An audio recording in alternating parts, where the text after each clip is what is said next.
tase el barangay.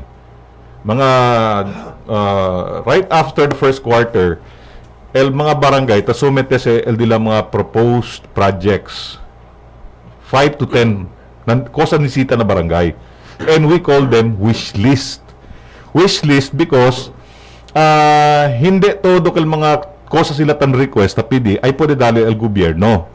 Now the budget for 2021 para kumigo, we're operating on a limited resources because of the pandemic, no, whether we like it or not. Cuando ya sinta si Councilor Monsi de la Cruz as chairman on the appropriations, he was also following the DBM policies, of which debe man review thoroughly el Consejo Local. Because the City Council, the one who approves the budget, has the so-called power of the first to review. Now, por eso, tachene se ta imbita el komite con mga diferente department heads para lo menos presenta sila mismo y man-justify porque nisita sila con este kandidat, porque nisita sila con este programa. Ese ella pidi. But apparently, in the early part, nuay kel man honor el jatun chief executive, manlanda ko ng mga department heads. So, yan yung problema kilaya aklara ko neste budget. But during the main Blakita schedule, yaman da siyempre si Mayor Beng, anak ko mga department heads. So, manadat ko sa man Blakita yaman clarify. Now, el source of funding del budget, igual tamen na otro LGU, na kwanto LGU, na local revenues, but el grande part ali na IRA. We are still IRA dependent el Ciudad de Zamboanga. So, IRA dependent, kaya disir, grande portion del budget, ta depende kita na national, el contribution del national, para lo menos pwede opera con el gobyerno lokal de aton. Now, na budget, talyamaste, como i-mention na natin, como wish list, no? Kay depende sa na projection del income, na projection del revenue, que ay kolekta el City Treasurer's Office. Wish list kay como i-mention na kita nante, hindi todo del mga proposito ay pwede aksepta o pwede realiza na proyekto. Por eso el programa ali, kay tiyan naman kita palisiya na budget, you can decrease, pwede tumengwa, pero no pwede tumenta. Especialmente si aquel item del budget nuay na se llama AIP o Annual Investment Plan. So, yung kwento kita de barangay. After the first quarter, barangay somete ko sa nisita sila. Now, on the part of the executive and legislative, at the start of the year, takundo si CL se llama ELA or the Executive Legislative Agenda. So, kay durante del inaugurasyon, cuando asumi na pwesto si Mambeng, na disiyo mensahe, yabla si Mambeng ko sa el direksyon del disiyo administrasyon, ko sa el mga priority asile. So, alya na ELA, Executive Legislative Agenda, ambos el mga department heads, pati el mga city councilor, taman identify ko sa mga projects. So, the ELA, amos el basis para keda el Local Development Investment Plan. Local Investment Development Plan, taman divide siya na 3 anyo. Kay 3, na un termino, sir, kwan naman, sir, 3 anyo. So, ese 3 anyo, man divide kita sa 3 anyo, talya si ara, Annual Investment Plan. So, na primer anyo de la administrasyon di Mambeng, kosa ba de kere si Mambeng? Kosa na, tambase kita na policy di Mambeng como el SHI program, como el security, el health, and education. So, we revolve around these priorities. Of course, we're not losing sight also of the other concerns. So, tali sa todo. Now, este budget ara 2021, ben special se, kay uno limitaw el pondo. Si el dimyo guia, kay como member del council, kosa ba dimyo guia para kosa yung prioritize? My guiding post here is the preface, the message of the mayor. When you open the proposed 2021 budget, talya el message del mayor. So, alya yuele. So, message di Mambeng, number 1, kaya si Mambeng man-focus el mga efforts the local government na COVID and health issues. So number one siya na programa. El second concern ni Mambeng for this 2021 budget is on the slope protection drainage system infra. Kay mucho din mga barangay tasubir agua, especialmente si Puerto El Aguasuero. Third, el concern di administrasyon di Mambeng is on the security because sa kalyat siya kita mga problema na de terorista sina, so kaya si Mayor Beng man enhance. So akilal di miyo tasigyo, sir. So when I review the budget, nakeryo, all the budgets will be geared on that request of the mayor na message. Now, there are items doon ni Tapidi, certain departments, o nisita ara. I have to mention, chinikal mga Tapidi sila equipment na hindi man align na COVID. Hindi man align na infra activities to deter the onslaught of mga flash floods. Hindi man tamen in line ng mga security preparation del city. So, man reprioritize kita. Now, considering na kay el budget yung man identify si Mambeng is more on health. So, alyal din mo kita giya. So, por eso, cuando ya presentas el budget prepays, el message del mayor, ya pasa din yung resolution na debe todo mga frontliners, todo mga empleyado del gobyerno lokal, todo mga barangay officials, incluido el BIN, el Kagawat, barangay health workers, barangay nutrition scholar, debe channel libre, receive vitamin C, pati face mask. Until such time, a COVID vaccine has been administered or has been procured by the local government. So, ese ay sucede kaya na-approve man el Consejo Lokal. But anyway, I think that is well explained. No? Sí. We'll go direct to the point and we will discuss our topic briefly because you have only very limited time. I would like to ask Ebs to shoot a question if any. Mr. Torabin. It was a very nice explanation, no? Medyo malinaw, di ba? So we really could not understand why hindi nagkakasundo yung dalawang branches na dapat sana magkasundo, magkaisa dahil if the budget will not be approved, it will be at the expense of the people. Yeah. Ang curious lang ako, Honorable Councilor. You dub your group as conscience block. What really No, actually what was the basis of your actually having a unanimous Actually somebody just dubbed it as such as conscience block, but as far as myself is concerned, I don't see any label. I don't consider any label. Kasi now, yung matunog na pangalan yung ng grupo niya. Somebody had give that title, but ever since I don't believe in labels. Basta sa akin trabaho lang, okay na. How much I receive should also be yung serbisyo ko, because ako I am not a lawyer. I don't have any parang kwan ba sir, parang sideline. So I usually base my income revenue sa salary ko. Yung budget actually sir, in fairness, yung sinabi ko earlier na si Councilor Chris De La Cruz had been sending out invitations for dialogue. If only we have followed that, walang problema. Like after the budget deliberations, I passed a resolution, Sir Ibs, requesting that the majority members of the council should meet with Ma'am Dindin De La Paz, the city budget officer, and si Sir Jojo, so that yung observation ng members of the so-called majority block can present that to Ma'am Dindin and to Sir Jojo Sikat, kasi silang in charge sa AIP, and then they will transmit it to the mayor kung i-approve ni mayor, and then after which we will sit down with the plenary na yung lahat na ng members.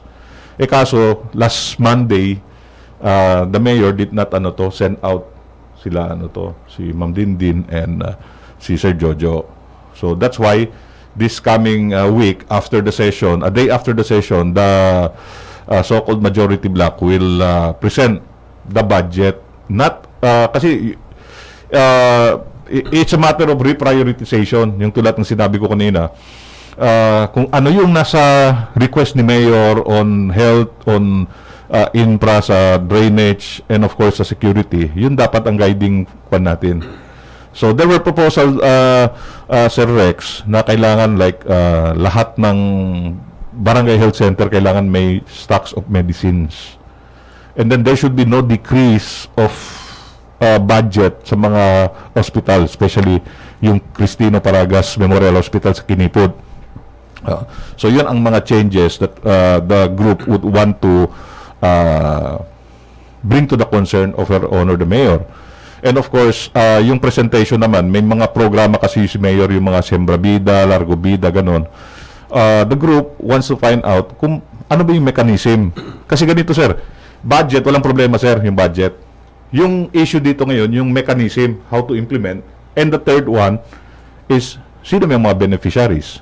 We have to find out kung sino yung mga beneficiaries din. So apparently, ang administration has no mechanism how to implement the budget. Yun ba ang naging issue, no? There are departments who are able to report to the members of the council how they would implement the particular program. And there are also department heads na sabi nila, we presented the budget and we will develop the mechanism later on na lang.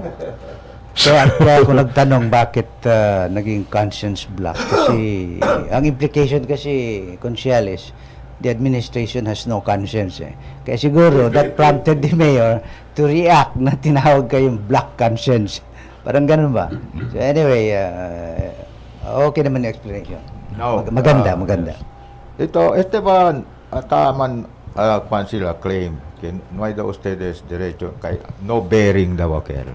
Cosa quiere decir? El no bearing tabla si... No pwede daw kel magkwan. El no bearing tabla si Mambeng, I think when Councilor Monse de la Cruz asked for the report because early this year, sir, yung some of the councilors requested for the documents, yung mga procurement of the previous, yung mga heavy equipment they procured, yung mga tents, yung during the pandemic.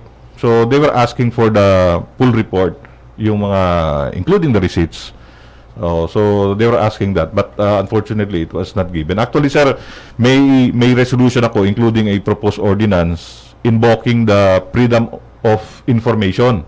That's why sa City Council ngayon, may kwan tayo ngayon, sir, doon, bulletin board. It's called the Transparency Public Policy Board, of which lahat ng public documents should be placed there, invoking the freedom of information. But unfortunately, it was not heeded, it was not honored, yung request natin to put all the projects, the budget, sino nanalo sa bidding, how do you utilize the funds of the disaster program, ganun. Palagay ko, Councilor, ang Isabela City, na ano na sila they already implemented that. Yeah. Yun, Freedom of information. Yeah. Na meron silang bulletin, lahat up to the last centavo. Yun ang dapat, budget sir. Expenditures ng mga Maganda, sir. different department ng city government. Because when I presented that early this year, I was already also invoking the experience that I had with other LGUs. Because you're right, sir, ibang LGUs, they have a transparency board, bulletin board, sir, sa labas ng Sangguniang, sa labas ng City Hall, and even in the district barangay, sir, so that the people can even request for copies kung sino nanalo sa bidding, kung how much do we spend sa mga programs sa agriculture, sa social services, and other programs of the government. Who did not honor? Palo. Who did not honor el dituyo tapi dito? Who did not honor? Dali kami resolution address na executive department. Department heads. Department head. Executive na man honor. Department heads. Department na man honor? Nano sabi makita kanila, basta dali kami kanila resolution, may resolution. Para So, transparency. And they did not honor this. No man honor, por eso ya se payo o ordinansa. Actually, tiene ara tres pending ordinance, Sir Rex, lahat sa freedom of information. This was filed by Councilor Lit Macron, also by Attorney Kim Elago, and this representation, we filed that there should be clear cut invitation that we have to give the people the rightful information, how the government is operating, how the government is spending its money. Na, quiero pregunta con Councilor STO. Si hindi si aproba budget, hasta cuándo si? Ansi na sir, el budget calendar set forth by DBM, tadali ka natin hasta December. Na pero el table na grupo sir, hindi kita si pwede liga hasta December because pandemic kita. Nisita kita, tiyan yung mga early proposed purchase, especially del medicina. Yung propose kita, el sangguniang sir, tiyan 200 million initial para na vaccine. So, pwera ko na sa sir, tiyan pa mga otro, mga budget ya po ni sir. So, el dimio pedimiento con el grupo, con el uban dimio na 11, ablayo, kay tabla sila, may mga problema kasi under the DBM, we still have until December pa, no? We cannot. Because we are already, doing a disservice to the people. Kaya po yung hindi tayo manintindihan, pati el-executive. Ansi na sa sir, it's dos laman el cosa puede ser el consejo. Number one, to present a reprioritized budget, reprioritization, na debe, sige kat ko sa message del mayor. Akil mga purchase, akil kumukel uno, yung mira kita sir, chanel uno purchaser, kaya man-detect si chanel earthquake. That can be set aside. Importante mga sir, pero pwede kil na supplemental ya lang or na next budget. Pero ara siya, dol mayor mismo tapili para the health, na debe, alya kita man-focus. So, akil sir, akil ang katal guide diamond sir. So, dito yung tapen sa to na next session, pwede si aregla? Este session sir na Tuesday, man-report el jatun chairman on the Committee on Ordinances and Resolution headed by Councilor B.G. Gingona. Man-present niya sir, si cosa tamen not necessarily the version of the 11 councilors, pero como yan reprioritize kita, cosa kat nisita, base siyempre na pedimiento del alcalde. Okay. Thank you. Anyway, you have conducted this budget hearing, no? Yes, sir. What was the main purpose of that budget hearing? Number one, that is embedded in the local government code that the city council should scrutinize, should review the budget. Number two, because since we're representing the people ought to know ano yung priorities of the administration and the programs, especially ngayon we're having a different times. So yun ang ano to. So in short, the purpose of that is to find out from the different local agencies what they will do with the money that is allocated to them for 2021. Yeah. Kasi yun ang sir, they will present the budget. So we want to find out yung mechanism, how will you implement this? And then who will benefit from this? Yeah, that is true. But anyway, ang tanong naman ng iba, bakit yung previous budget is still included in your budget hearing where when those allocations in the previous years were already spent? Why is it that the documents of that previous year's are being requested. Budget are still being requested by the appropriate? Kasi ganito yan, sir. Yung COA mismo at saka DBM, they have this so-called audit observation management. So, for example, you submit, you requested for a budget of 1 million. Oftentimes, there are LGUs that they will submit like 1 million, but they will only spend 500,000. So, that is underspending. So, why will you put a target that is so high, and then you cannot comply, you cannot implement? So, DBM is saying, you should be realistic in presenting a budget. If you need 20 million for this particular infra, then you have to put it all sa infra activities based on your presentation, based on your proposal.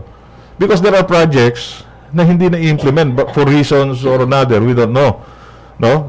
Especially sa... the main reason there is that there are suspicions that the amount of previous year's budget were spent for something else, no? maybe they have committed some sort of corruption, but in our national level budget hearing, they focus on the incoming year of their budget. The previous year's budget are there. If there are anomalies committed in the previous year's budget, we have a separate forum for that. There is that ombudsman, we have the ACC, we have the local court to handle these cases. But as far as the budget for the succeeding year is concerned, that should be concentrated in what they will do with that money. That was the request of Councilor Monsi, and we respect that his request as chairman. Suppose if the different agencies fail to submit the documents of previous year, what will happen? Yun na nga, we have to question why, for example, we saw in the budget of last year, ito, and we noticed na, bakit ito hindi na-implement? And then you submitted this allocation this much, and then, ano yung problema? So that the present budget, we can already fine-tune kung ano yung So challenges. you may reduce or add the budget, You cannot add. but you can reduce. You can reduce. So how much? Or you can transfer the budget. Your budget hearing, how much money have you reduced from the different allocations? Was there already? I have no exact figure kung how much. There were. Yeah, there were. But not necessarily na delete or na decrease yun, because we have to add in the other item, existing item. Because you cannot introduce a new budget that is not within the budget. You are realigning the budget. Yeah, reprioritization. Prepared by the executive branch. Correct, sir. Yun na nga, for example. No, who should be followed? Is it your alignment or that original alignment of the executive branch? Para sa akin, sir, it's the council who approves the budget. Therefore, the council has the power of the first to introduce amendments. Now, this is my observation of fellow volunteers. No? The issue now has become more personal. Hindi na yung sabi natin na official issue ba. The mayor has said that she will never go to the Sangguniang Panlungsod unless she will soka or she will deliver her soka there. No way that she will appear before the city council to sit down with the group for purposes of this budget 2020. Yeah, we respect the separation of powers, sir. No, that's her discretion. If the request of the city council for the mayor to sit down with the group, what will happen? You will disapprove budget or still approve? No, we approve. That is a mandate of the city council. Kaya nga, what is this of forcing this? It's a matter of reprioritization, sir. Because there are budget. Of asking them to sit down with the appropriation committee when you can approve or disapprove the budget. No, it's downright. For me, sir, personally, being the former chairman of the Committee on Appropriations, is not a good manner to serve the people to put this to discredit the presentation of the budget. But it is our right, it is our obligation to set forth also the priority. Kung ano yung priority. What makes the delay in approving? Yun na nga, we sent the invitation for more dialogue. Honor that invitation. So they did not honor. So the city council has the prerogative to approve or disapprove the budget. It's the city council, what I know, especially the members, the 11 members, is about to present a reprioritized budget. The 11 councillors will not present a new version, although it is our prerogative also. Yeah, there are two options. Either you present a reprioritized budget or a new version of the annual budget, but based on the AIP. This budget hearing is not only for the majority, this is for the entire city council. Lahat. If it is approved, disapproved, that is the act of everybody. Yeah, yeah. Not just for example, we pass the law. Correct. That is not the law of the PDP Laban. That is the law of Congress. The same is to the local law. The same, sir. The same setting. So, additional follow-up question from... Yes. Sabi to konsehal, pwede man tamin kita man-entrevista kung dito yung mga uban na conscience block. No? Asigong kanila, ay approve ba man katese? Before, kay urgent yan certify si Mayor. Sino, nisisita pa daw dos meeting ali. Kay City Hall tamen, tabla, kay man agreement tamen ese. Kaya nga ni tabla, dol media naman daw isi taman, o sensationalize. But between the executive and the legislative, na pudiese manmeet el maestro ustedes. Dale lang daw tiempo con ustedes, especialmente acabar el entierro del nana del Consejal Jan. Si actualmente, November 27 siguro magpanyas. 2 sessions ago, ya pasó yung resolution, tapidio, manjunta el 11 konsehales que enkereche ng mga encambio, cuantos encambio na budget, pati el city budget, pati si Sir Jojo del city planning. ¿Por qué man? Because el budget, mira, si intro was in an item. Because you cannot just introduce if the budget is not within the item. Second, ¿por qué man niya, el di suggestion, entra si Jojo Sikat del city planning? Because si Jojo Sikat, el sabi, si kosa lang el mga budget adentro del annual investment plan. So, blayo, aki kita sige. Sige kita, number 1, mabli ko ng grupo, sige kita ko sa tapi del mayor. El focus del mayor is na COVID kayo, na health. Segundo, kailangan tablayo, el infra, el third, el security. Silang kita, mira, natsira makal mga tapidi hasta akal kere man detect the earthquake. Hindi na included ala. Na pwede, importante ng Sir Ed, pero pwede kal na otro budget yan, na supplemental. Okay, mira tulpidimiento del mayor, anti-COVID program ni Sita. Tabirin, ore ko ustedes. Na sige kita con el, cosa tapidi el mayor. Ni Sita kita suporta con el arma kita bonamente con el City Health. Kaya amol number 1 na prepaid message del mayor na annual budget, el health program. Na debe ko na siya enhance, but only to find out, napalta kayo. Kumukil, no ay tanto medisina ng mga barangay health center. So bebe, sa kato na budget, akil hindi tanto align na message del mayor del annual budget, pone na health program. Ansi nakultabi ni kay. Hindi kita bla. Hindi ka naman menos, no? No, hindi. Tapos ito menora, pero no pa ito umenta. Anyway, at the rate it is being discussed and deliberated, what is the possibility of it being approved before the end of the year? I don't think so. The earliest that the budget, for me, I'm speaking na Dimio part. For me, the earliest, si channel lang todo cooperation, first week of December, pases eh. Para kumigo. Debe lang daw. We cannot para kumigo. hold it hostage for so long. It's not hostage. The council cannot be blamed as nata sa hostage kung budget because otro man na 11. Hindi man otro na kumukil tablayo. Tapi di si Monsi dialogue. Tapi di si Monsi report dali anay para po delimira. Nanuay mangkel. So di cool. Amo kal tabla si Sir Rex. Na porque na si para cosa el purpose porque PDL record. Na mo gane kay el uno kay tachene si Sir Ibs Sir Ed, report del ahensya como DBM Patikoha, siya man underspending to. Akal tapo nito bil atol budget. Kapag mga 30% lang to tausa. Was there an underspending? Yes. Yes. Especially sa infrastructure. Yeah. Hindi nagamit ang pera. For example, we are asking the report from the City Engineer's Office because, sir, every year there is an allocation of 15 million for maintenance. So how do you utilize the maintenance considering na may sa city proper mo, sir, may mga lubak-lubak? So meaning the money is there. Yeah. But they did not spend for. That's precisely the point. We have a good amount of money sa reversion. That is tantamount to neglect of duty on the part of the city engineer. The money is there but you did not initiate for the improvement. That's why, sir, if you observe, kung may mga reversion, malaki pa yung pera. Yeah. So, saan galing to pera for reversion? Na that will be included sa supplemental. So, sa mga unimplemented projects. So, what will happen if you have discovered that? What will happen to the budget of... The corrective measure should be done so that it will not be repeated. What measure, for example? Na, for example, the councilors, for example, yan extra of 10 million, na pwede ito pili ng mga councilors. Ko sa to observer na talisayan ko sa papone. Natapod ay umenta ka kita kel drainage alya ay nisita ka kita kay skuro el camino ki parte na ondete upper kalarian. So tapod ito umenta.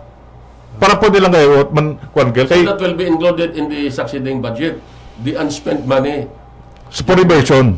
If that will be certified by the city budget officer. It will not be useless because it will still be spent in addition to the succeeding budget. But in a different item na. You're allowed to... Reverse. Sa kakil uli, kayo naman usa. Na usa kayo supplemental. Na pwede tayo to introduce. So, The city council can do that even without the consent of the No. agency concerned.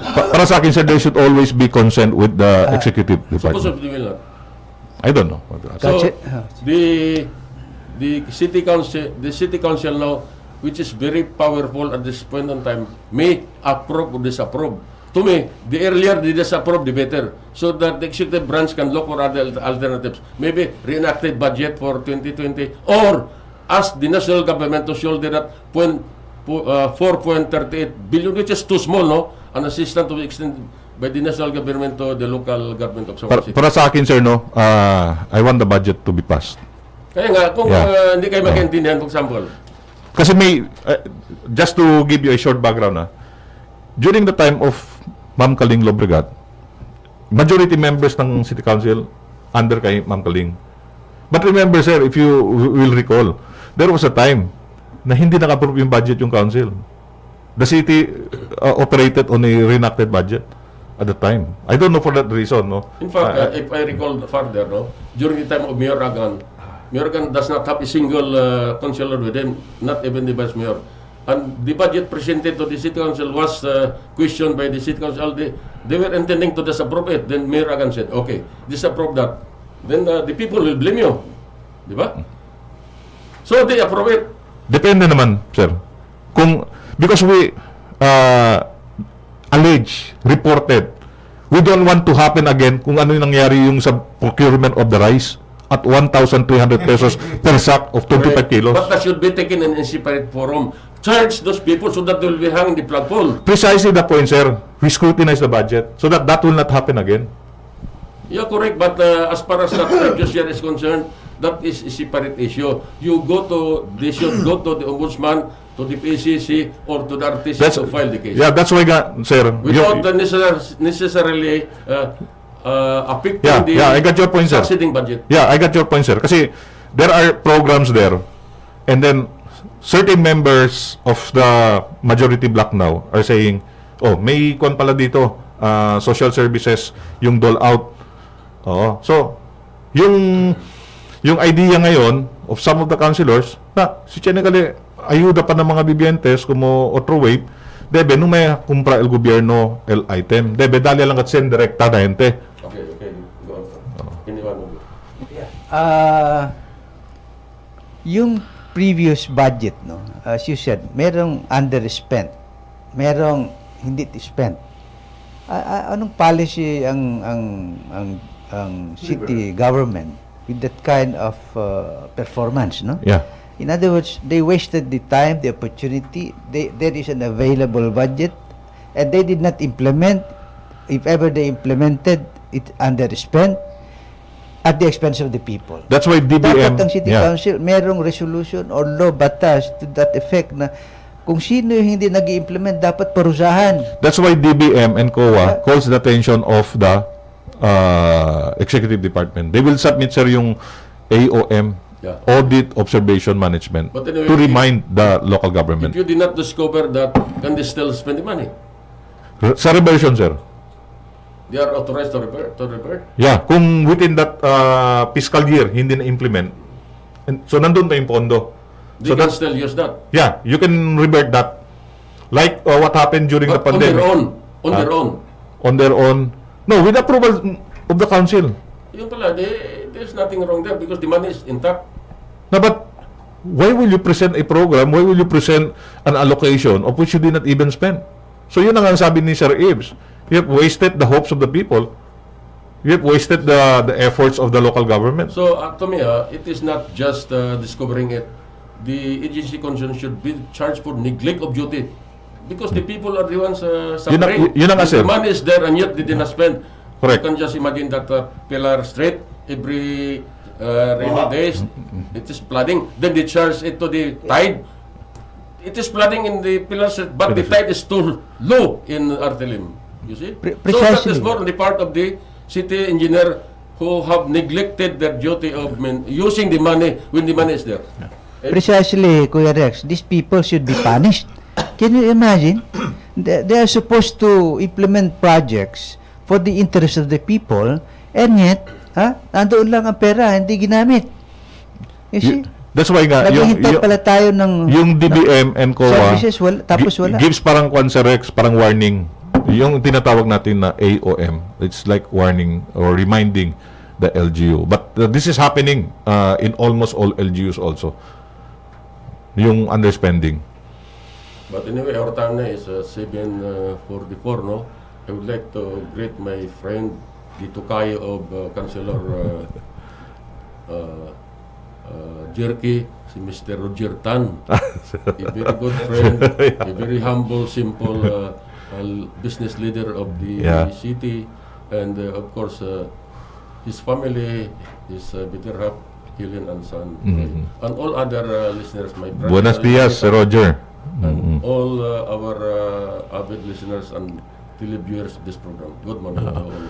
But yung sinabi ko kanina, Sir Ibs, Sir Ed Tablayo, na underspending, it happens. Yan yung mga items, hindi ni usa. But yan yung items, yan man maximize gayot. So, there are items by department. Yeah. Maximize. Yeah. Pero ang problema natin, dito sa hindi ginamit. Right?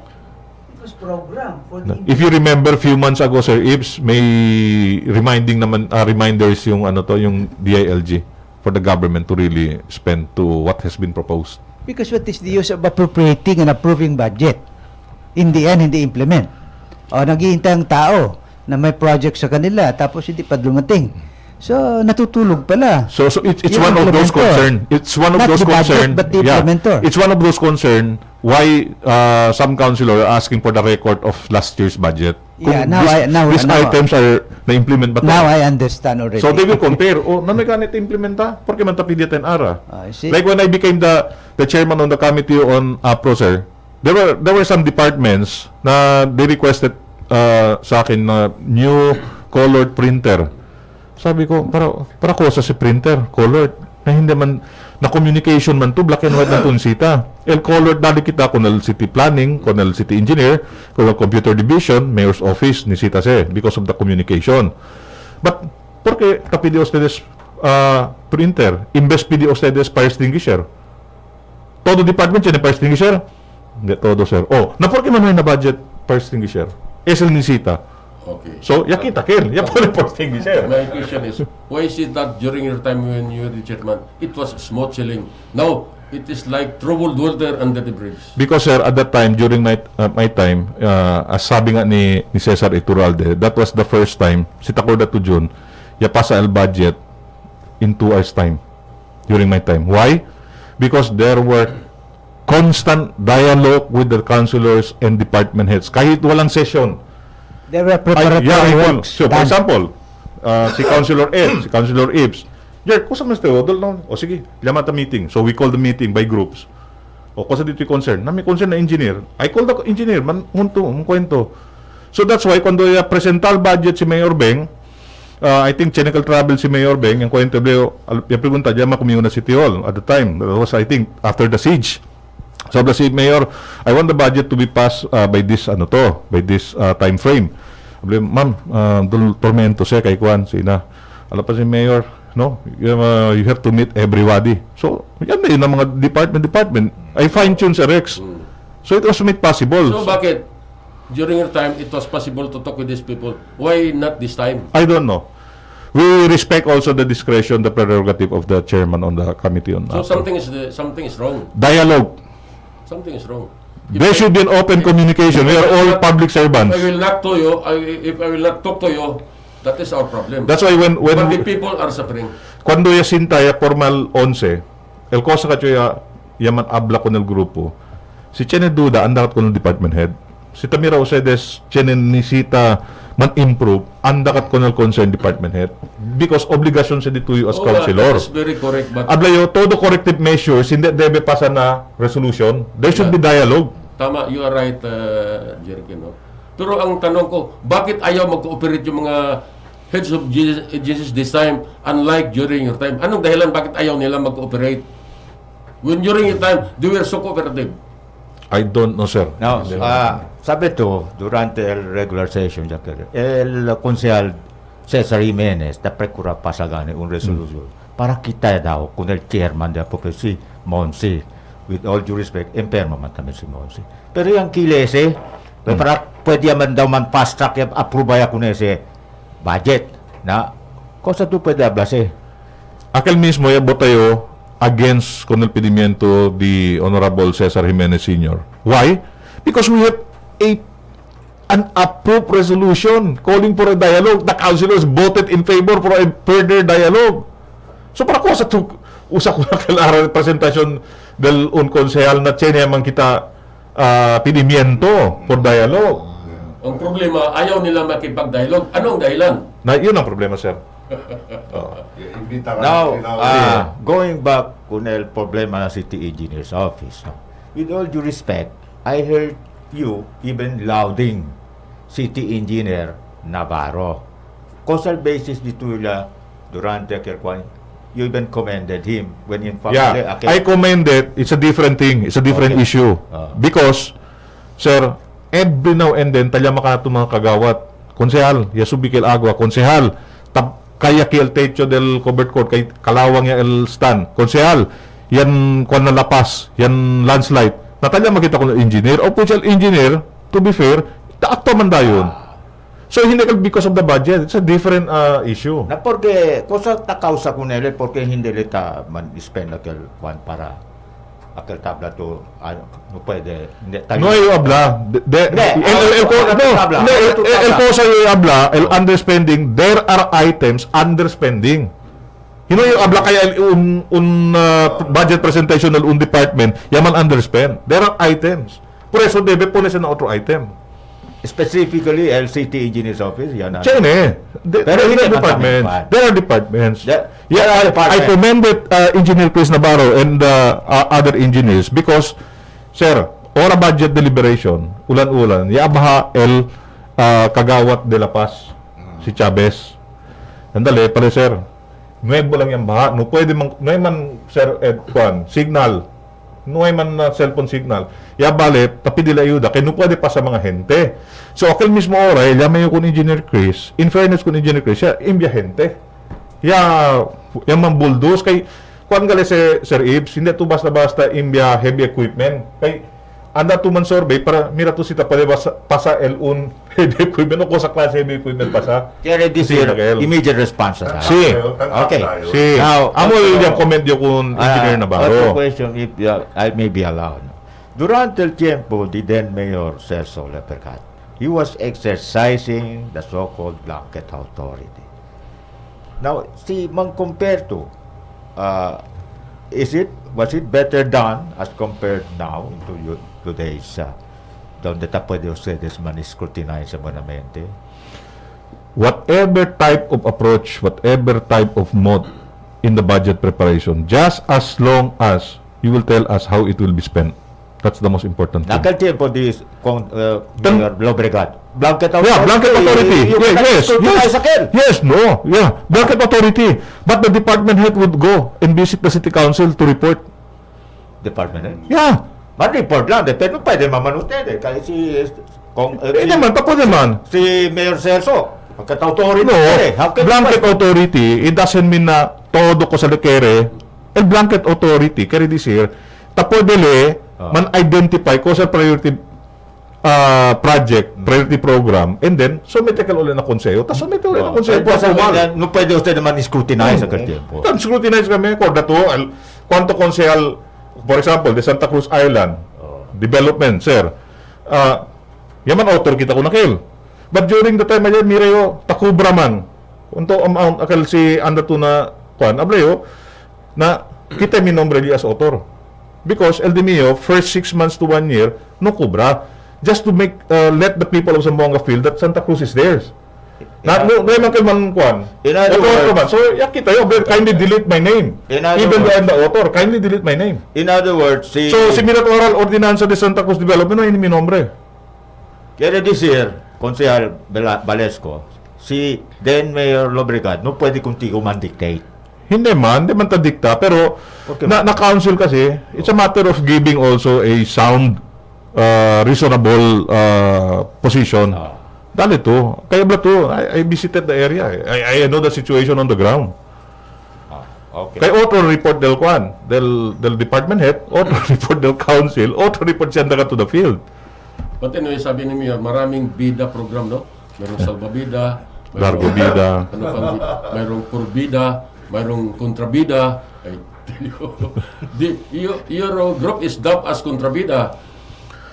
Jokingly, no? What can you say about that? Everyone can call names. Nakikita ko yung problema, basta I remain focused on what I do. I would represent the people. Kasi tablakan niyo, sobra-sobra din yung gasolina. And then I proposed na 2021 budget to slash the travel allowance by 30%. To slash the gasoline allowance by 30%. But there are those also, even members of the 11 majority block, doesn't want, napalta pa dokil. Alam mo, naman travel. Nagkara travel. So if you want a sound budget, it should start from us. Yeah. Charity begins at home. You have to slash the budget and then put it in the medicine. Yeah, anyway, I will continue my joke, ano. Sabi nila, sa sine, at the beginning, yung bida, bugbog sirado. At the end of the show, nanalo. Pero yun na sa akin, sir, yung guiding approach ko sa council, in as far as ako personal is concerned, I always follow kung ano yung message ng mayor sa budget. Kung yun ang message ni mayor, then ako will focus din niyo, sir. So sa sisintiro hindi kilala align. For example, Chenio, sir, proposal to put the first ever Indigenous Peoples Cultural Complex and Museum. So it was approved during the ELA, it was approved in the AIP, talyakal araw na kwan. But no OPD, sir, because hindi makal-align. Kung doon Vladimir Ban, Jerky, akal tan push to para the IPs di aton. Abe na supplemental yan. Siya kay si Miracle programa di Mayor Beng na medisina anay kere. So alyan ay, that can wait na supplemental. O si Kenyo ko sa pregunta kun Councilor. Councilor, otro subject matter Sí, este. Na tan propose kami ki deja ko nila Zamboanga City man create el province. Cosa tu puede hablar? We have to consult the people, sir. Hindi lang abdan. Pero dito yung personal. I still have to idea. go down because El Dimio approach kasi, sir, na kwan, it should be inclusive. Anda ka dyan na different sector. Preso tandoy na barangay. Digaan nyo sa mga kuweba na waterfalls. So we are very glad that you came here today. Thank you, thank you. But anyway, you started it, ano? We have so much problems in the city proper. In a very small heart of the city. Traffic congestion, overpopulation. What are the long-range solutions to this problem? We have maybe short time, medium term, but a solution that will last for 10 to 20 years from now. Because if this problem will continue, what will happen to Zamboanga City? 10 years, 15 years, 20 years, even 5 years from now. Sir, I agree with your observation.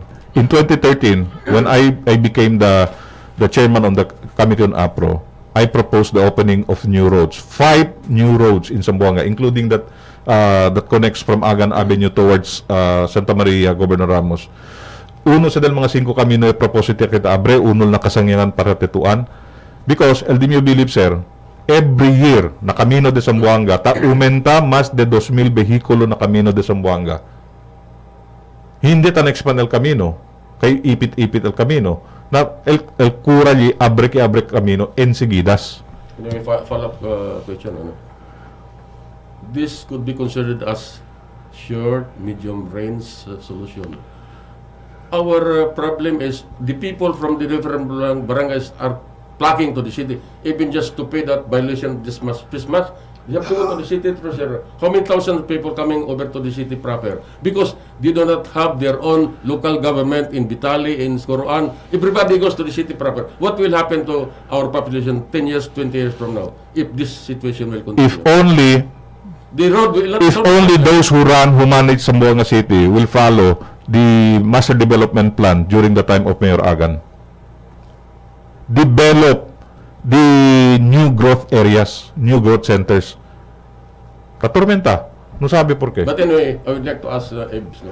Yeah, Because but I this think, one of his brainchild. I think the best way to do that is by creating a lot of local government units, no? By creating a province. Kasi we can create 14, 15 municipalities in a province in Zamboanga City. That's how big Zamboanga City in this land area. Now, can you imagine with 14 local government units assisting the city government in bringing in, a lot of opportunities to Zamboanga City? Can you imagine that? I think it's best you for can create another for the province. group to present the proposal so that the multi-sectoral assembly can sit down and study and can give comments on But I think the best group to initiate that actually is the because we have seen naman, City sir, Council. yung Cebu, diba? Province of Cebu, and you have several cities there in one province. Yeah, very near Mandawi. Cebu, even Manila, Taguig, Pasig. You just pass 3 kilometers and then you have another city. Dito naman sa Sibugay, every 10 kilometers we have municipalities. From Pagadian to Zamboanga, 12 municipalities. So my suggestion is to present it because nandun pa, pending pa rin yung proposal ni President Duterte, yung federalism. So I don't know, but the best way is for the group to present the idea, the suggestion to a multi-sectoral body. The creation of the province will not affect the federalism. But anyway, if you sponsor a restoration, for example, that will be a legacy that you will never be forgotten in the city of Zamboanga, just like Rosalie Lim. Yeah. Paborya ko na consular pensa ko na sa DP. Yeah. I have yet to see the proposal.